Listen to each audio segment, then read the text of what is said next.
자, 이번에는 캐나다로 가보겠습니다. 캐나다 잠수함 수주전에 대한 관심이 상당히 높은데요. 이게 조만간 발표된다고 해요. 60조 원 규모. 지금은 우리랑 독일의 2파전이죠? 네, 캐나다 차대 잠수함 사업 수주 결과 발표가 임박했는데요. 캐나다 해군이 운용 중인 노후 빅토리아급 잠수함을 교체하는 사업입니다.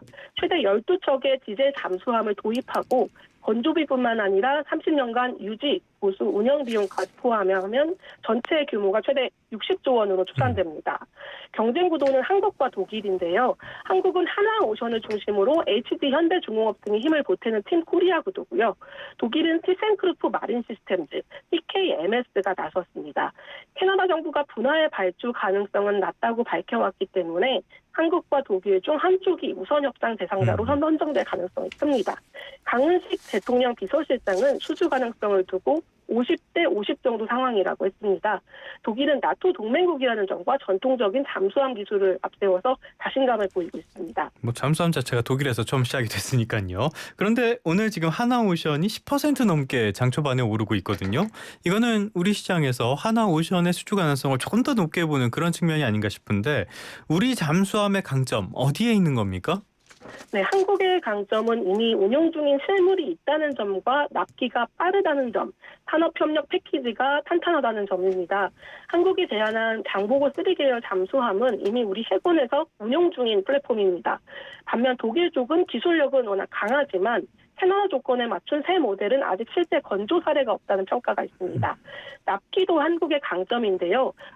한국은 2032년 첫 인도 가능성을 강조하고 있습니다. 지난달 도산 안창호함이 태평양 14,000km를 잠항해서 캐나다 해군기지에 입항한 것도 의미가 있었습니다. 장거리 작전 능력과 신뢰성을 현장에서 보여준 겁니다. 또 한국은 잠수함만 파는 것이 아니라요. 조선, 방산, 자동차, 에너지, 핵심 광물까지 묶은 패키지를 제안하고 있습니다. 캐나다 경제에 대한 GDP 기여와 고용 효과도 제시했습니다.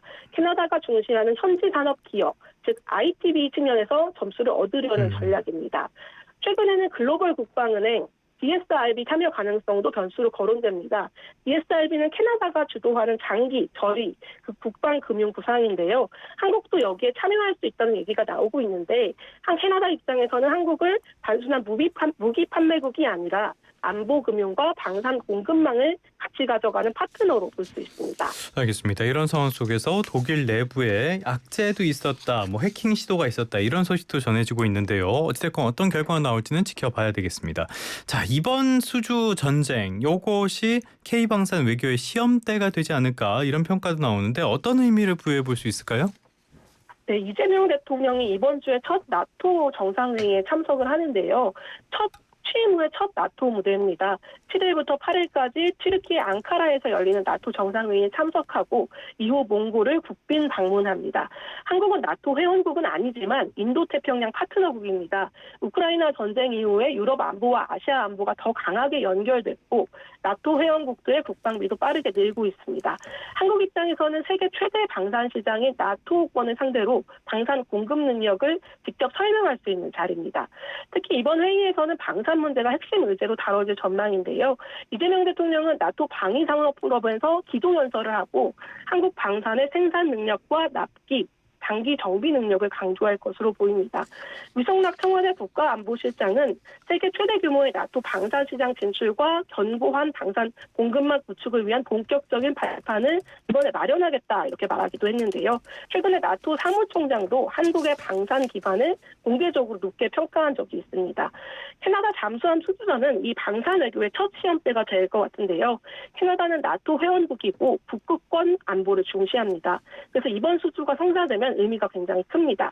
한국 방산은 그동안 K2 전차, K9 자주포, 천무 이런 지상무기 중심으로 유럽과 중동에서 성과를 내왔는데요. 캐나다 잠수함 사업을 따내면 해양 방산, 특히 잠수함이라는 고난도 분야에서 북미, 나토권 대형 시장에 진입하는 첫 사례가 됩니다. 우리 방산이 경쟁력은 있으니까요. 이번에 좋은 결과가 있었으면 좋겠습니다. 지금까지 경제브리핑 고은희 한국경제신문 기자와 함께했습니다. 오늘 말씀 고맙습니다. 네, 고맙습니다.